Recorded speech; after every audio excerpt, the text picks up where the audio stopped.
Hi there, in this video we'll be redesigning the item pickup sound effect from the video game Genshin Impact. Let's get into it. Alright, so here we are inside of Reaper, and what I like to do first is just play you the original game sound effect, so we have that as a reference to keep in mind. Then I'll play you my redesign, and then we'll jump in and start designing from scratch. So here is the original sound effect in the game. Right, so that's the sound effect whenever the character picks up an item. Happens quite often in the game. And then now let's just have a listen to my redesign here.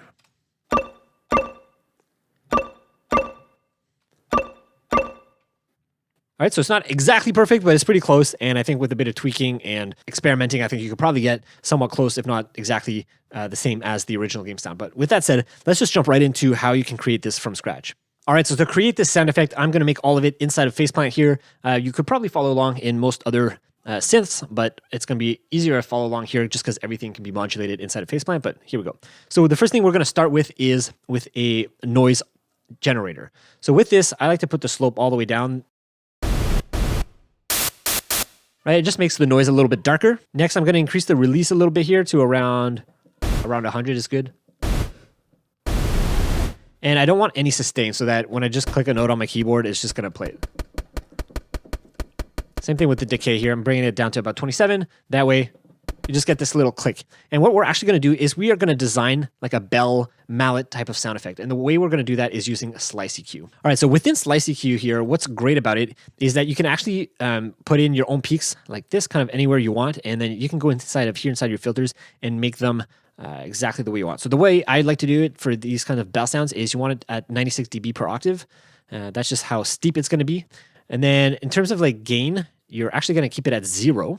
And the reason for that is because we're going to modulate it. And the way we're going to modulate that is with an envelope. So with the envelope here, we're going to put the sustain all the way down. Same with the attack. And for the decay here, we're going to put it at around like 200 for now. And maybe we can play with that later. But basically, you want the ramp here just to be all the way down like that. And that is it. So now with that, now we can assign it to our gains here. So now I'm going to put that about, let's put it around plus 40 for now. So now if we play it, right now we can already hear we're starting to get this peak at this frequency. And now it's just a matter of replicating that and duplicating that. So I'm just going to do another peak here. And this is the part where you can experiment with like how far apart the peaks are going to be. This is kind of like your harmonics series, if you will. I'm not being too clinical about this or surgical about this. I'm kind of just experimenting, putting them where I think they might sound good, and then seeing if they sound good or not. And then, of course, I can always move them around later. So here, every time I'm doing another peak that's going higher in frequency, I don't want it to go up as much in gain. So this one's only going to be at around 35. Let's do another one here. This one maybe about plus 30. So let's hear what we have so far. All right, so we're getting this kind of mallet-y type of sound. So we're going to keep going, adding a few more. I can probably add, I think probably 6 is going to be good. So let's try it with that. So here again, this one's going to be around 25. Let's do one more here for now, and then we'll see where we're at in terms of sound.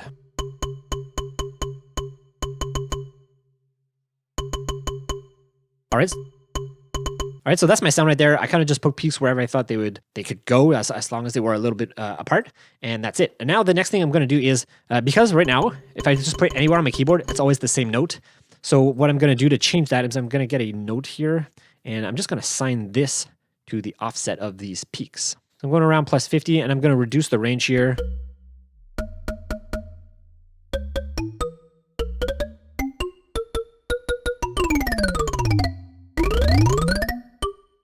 And there you go. Now I can play across my keyboard and I can get different sounds.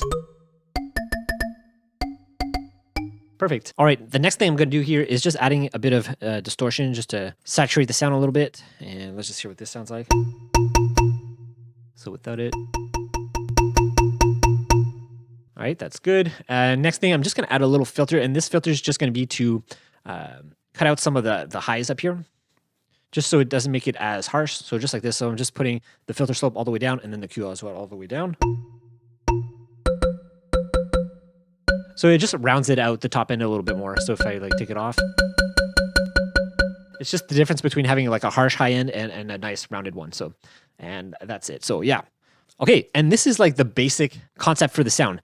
Now from here, and what we can do is you want to make sure that you are playing the same note as the original game. So let's have a listen to the original game and see if we can copy the same note here.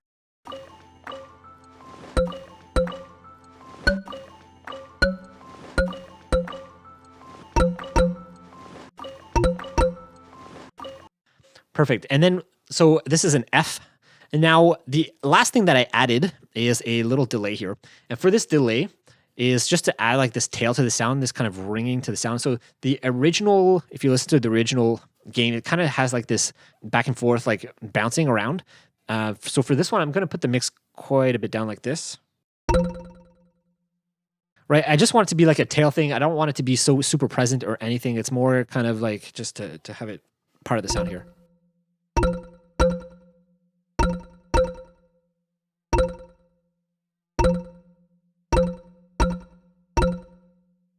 Perfect. And now, now what I can do is I can just print this out, and it should be somewhat close to our final design here.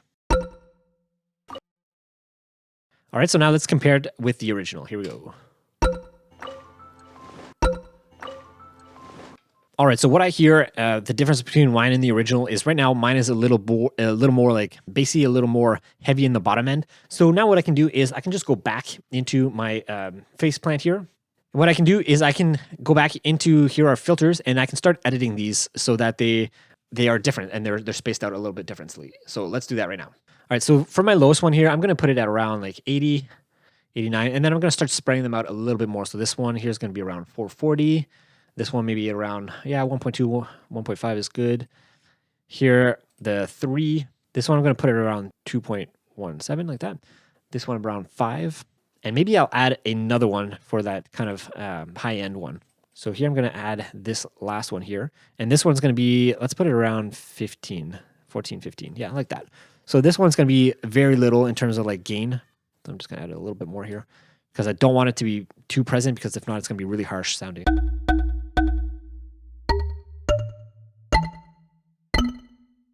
All right, and the last thing I think I'm going to do here is I'm just going to make sure all of the Qs are like all the way up. This is going to make sure that all the peaks are as steep as possible here.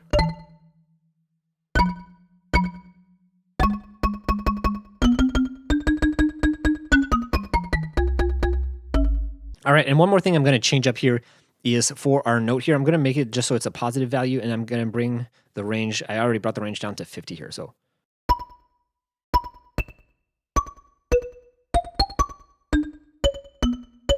Right, so with that, you can hear it already sounds a little bit higher.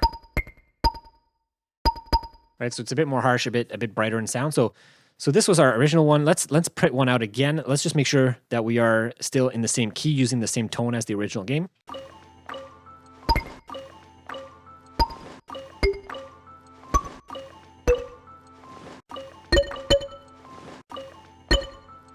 And let's print it out.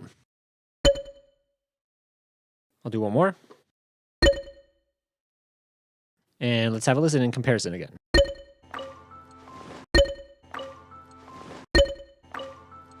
All right, so it's not perfect, but so what I could do is I could go back into my EQ settings here and change the cutoff frequencies, change the maybe put them at separate at different distances apart, try different things, and then also play around with the note value here and then the note range, so that depending on where I'm playing on my keyboard, it'll be in the right tone. So, but with that, you can get pretty darn close to what the original game sound is. And one last thing I forgot to mention is on my master bus here, I had a bit of processing. One is OTT. So without it, this is our sound.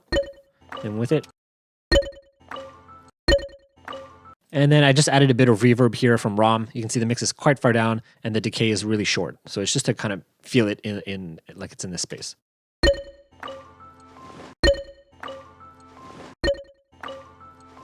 All right, I hope you found it useful and valuable to see my redesign. If you like that one, I think you are also going to like another video that I made where I redesigned the character switch sound effect from the game Genshin Impact, the same game. So if you liked what you saw today, I'll make sure to leave a card up above and make sure to check it out if you're interested. All right, but with that said, I think that's it for now. Thanks so much for watching. If you have any comments, questions, leave them down below. I always do my best to answer them, and I'll see you in the next video.